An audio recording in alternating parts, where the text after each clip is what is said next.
1세기의 많은 유대인들은 자신들의 임박한 미래에 무언가 큰 일이 일어나서 이스라엘의 정의와 평화와 자유를 가져다주고 악한 사람들은 벌을 받을 것이라고 생각했다고 합니다.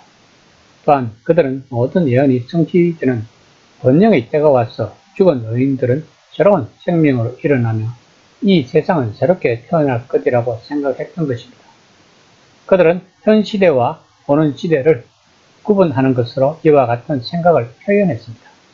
그들이 지금 살고 있는 현 시대는 죄와 불의, 거짓과 억압이 만연하고 착한 사람들은 고난받고 악한 사람들은 벌을 받지 않는다고 생각했던 것입니다.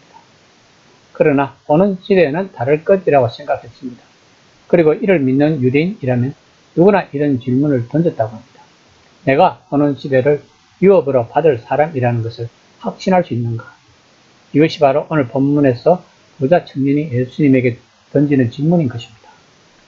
19장 16절입니다. 어떤 사람이 주께 와서 이르되 선생님이여 내가 무슨 선한 일을 하여야 영생을 얻으리이까? 본문에서 말하는 어떤 사람은 큰 부자였습니다. 예수님 당시에는 부자가 그리 많지 않았던 시대입니다.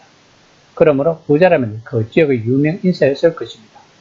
즉 이 청년은 세상 볼 곳이 없는 사람인 것입니다. 그럼에도 불구하고 그는 그 당시 많은 사람들이 추구하고 있는 하나님 나라에 동참하고 싶었던 것입니다. 이 청년은 단순히 죽은 다음 하늘로 가는 방법을 묻는 것이 아닙니다. 그 말은 모든 것을 변화시키기 위해 모든 창조 세계를 새롭게 하기 위해 아까 부패와 죽음 자체가 없는 새 생명의 상태에 이르게 하기 위해 임하는 하나님의 주권적이고 구원하시는 통치라는 뜻입니다.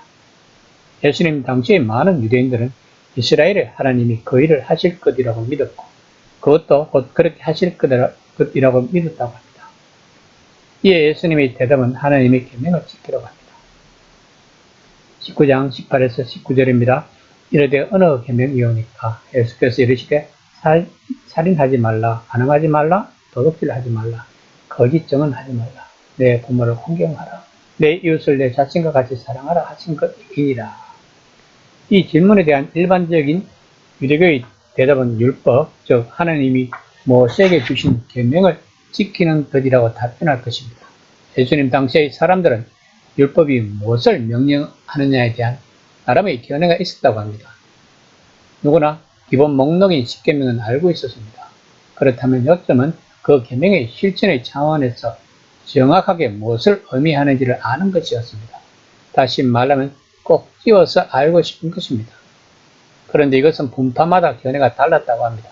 바리새인들은 그들만의 아주 구체적인 규칙을 가지고 있었고 에세네파는 또한 다른 규칙을 가지고 있었다고 합니다. 그러므로 부자 청년은 예수님에게 질문을 하고 있는 것입니다. 무엇을 지켜야 오는 시대의 백성이 되겠는가? 그런데 예수님은 10계명 중에 앞의 4계명은 말씀하지 않고 그리고 마지막 계명도 말씀하지 않으십니다. 아마도 예수님은 그 청년이 이 계명을 알고 있기 때문에 막바로 질문의 요지로 들어가고자 했을 것입니다. 예수님이 답변에 본인은 잘 지키고 있다고 대답을 합니다. 그러면서 무엇이 부족한가 다시 질문합니다. 아마도 청년은 예수님의 답변이 마음에 들지 않았던 것 같습니다. 청년이 무언가 중요한 것을 이야기해 줄 줄 알았는데 누군가가 다 아는 것을 가르쳐 주셨기 때문이었을 것입니다. 이에 대한 예수님의 대답은 19장 21절입니다.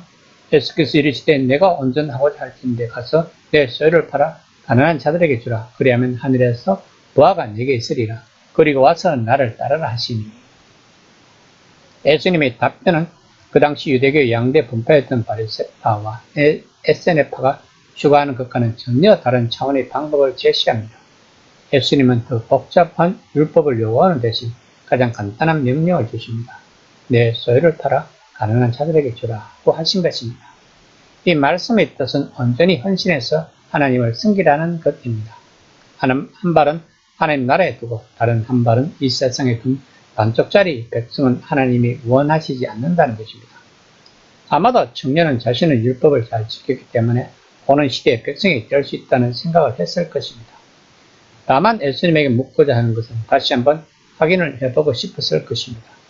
그러나 예수님의 대답은 자신의 모든 것을 포기하라고 하신 것입니다. 누린 자만이 그 누림의 즐거움을 알 것입니다. 그 청년은 그 즐거움을 포기하지 못할 것입니다. 그래서 청년은 근심하여 떠났던 것입니다. 본문 말씀은 앞절에서 말한 독신에 대한 명령과 마찬가지로 이 명령도 모든 사람에게 주어진 것이 아닙니다. 예수님이 모든 것을 다 나누어 주고 자신을 따르라고 말씀하신 경우는 많지 않습니다. 그 말씀을 하신 경우는 12 제자처럼 다른 것을 매이지 말고 항상 예수님과 함께 있으면서 같이 일하기를 바라신 경우나 이 청년처럼 그의 소유가 우상, 즉 또 다른 신을 숭배하고 있을 경우입니다. 그런데 현재 우리들에게 본문 말씀에서 자유로울 사람은 많지 않을 것입니다. 현재는 만몬신이 교회까지 장악한 상태에서 우리 그리스도인들도 각자의 우상을 가지고 있습니다. 물론 그것이 물질만은 아닙니다. 그것은 권력이 될 수 있고 명예, 자식, 건강, 학벌 등 여러 가지 있을 수 있습니다. 이 모든 것을 내려놓아야 한다는 것입니다. 모든 종교는 궁극적으로 내려놓음의 싸움입니다. 하지만 우리 기독교가 틀린 것은 그 내려놓고 다음에 그 빈 공간에 체험의 단계가 있다는 것입니다. 그것이 바로 성령 하나님이 채워진다는 것입니다. 이것이 우리들이 날마다 치러야 하는 영적 전쟁의 목적인 것입니다. 우리 본성과 성령과의 우리 내면에서 싸움인 것입니다.